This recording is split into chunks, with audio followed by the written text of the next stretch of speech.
Welcome back to our What the Old Folk Knew series. Gather close, dear listener, and settle by the fire. Today, we turn our gaze to the heart of the old northern home, the hearth. Its flames once fed with foraged wood, its warmth a blessing in the deep of winter. But it wasn't only fire that held power. It was the ashes it left behind. For our ancestors, ash was more than soot and cinder. It was a substance of memory, protection, and quiet magic. What the old folk knew was this, that in the gray dust of yesterday's flame, wisdom and wonder still lingered. The word hearth comes to us from Old English Hearth, a name for the fire at the center of the home. Its roots stretch back to the ancient Proto-Indo-European word care, meaning to burn. From this same root, we also get the word heart. Though the two words took different paths through history, they are kindred in meaning. For in the old northern home, the hearth was the heart. It was the source of warmth and nourishment, the place where stories were told and spirits were honored. Just as the heart beats life into the body, the hearth breathed life into the household, its embers glowing with memory and tradition. In the old northern homes, the hearth wasn't just a fireplace. It was a shrine, a liminal space where the seen and unseen met.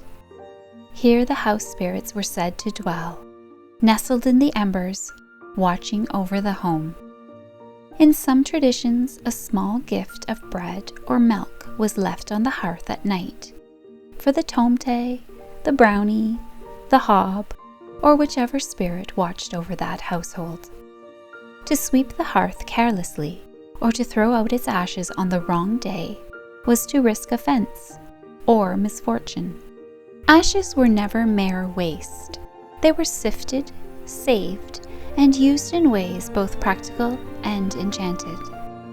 In Scottish and English lore, ashes spread across a doorway could reveal the tracks of malevolent spirits that tried to cross during the night. If mysterious footprints appeared by morning, caution was due.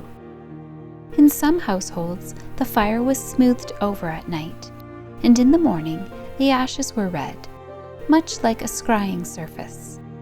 If the shape of a shoe or foot was seen, it could foretell a journey or a death.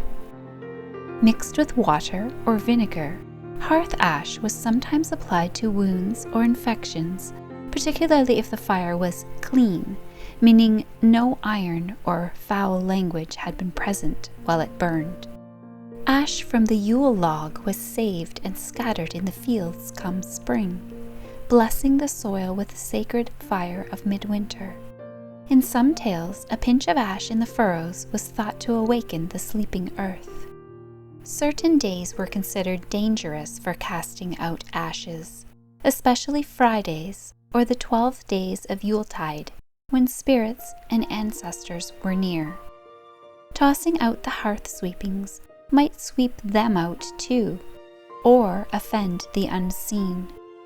Some folk refused to give away ashes from their hearth to a stranger, believing it could give power over the household.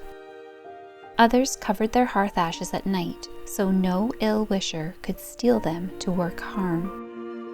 And always, the first fire of a new home was treated with reverence. A coal from the old family hearth might be carried to light the new, linking generations with a thread of flame. These customs echo an older understanding of the hearth as the very soul of the home.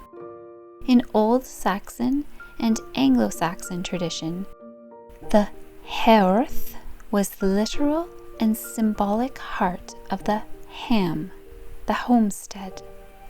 In Beowulf, the great hearth hall of Heorot stood as a place of feasting and fete, where bonds were forged in firelight and broken in blood.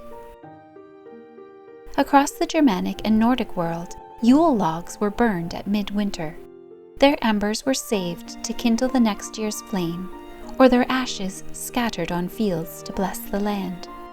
In these ashes, fire bridged the turning of the year and the cycles of the earth. And in the Scottish Highlands, a Hogmanay tradition called first footing brought the old year to a close and welcomed the new. A dark-haired visitor would step over the threshold carrying a glowing coal to light the hearth anew. This act, rich with luck and ancestral magic, renewed the home's bond with life, light, and prosperity.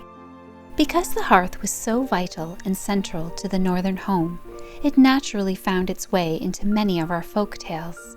In stories like The Cat on the Dovrefjell, the hearth becomes a battleground for the soul of the home, while in the household spirit lore, it serves as the dwelling place of protective beings like the brownie or tomte, guardians of firelight and order.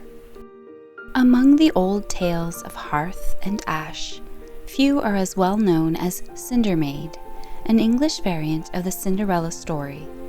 Here, the humble heroine is named for the cinders and ashes she sleeps among, as her jealous stepmother forces her to work in the scullery by the hearth. But from these ashes she rises, helped by a magical hazel tree, to win the prince's heart. The ashes in this tale are more than a symbol of her lowly state. They are a place of hearth-born enchantment, where ancestral blessings are kindled. We see echoes of this ash and hearth theme in other English stories, like Cap o' Rushes, where a mistreated daughter, cast out in a cloak of rushes, finds her place working by the hearth, only to be revealed in her true beauty at a grand ball.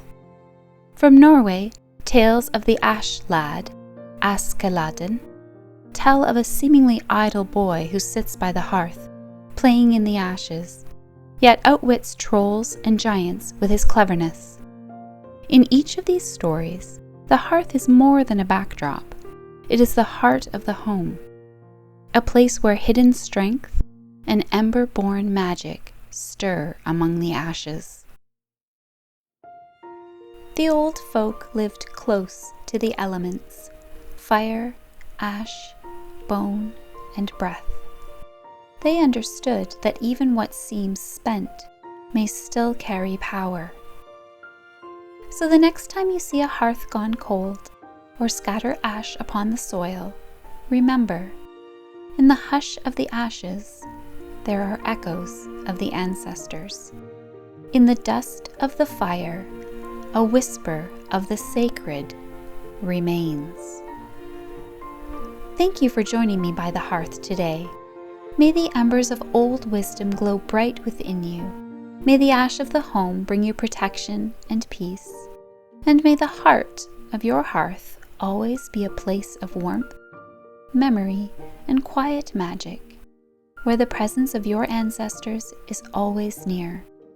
May their blessings linger in every spark and settle gently with the ash.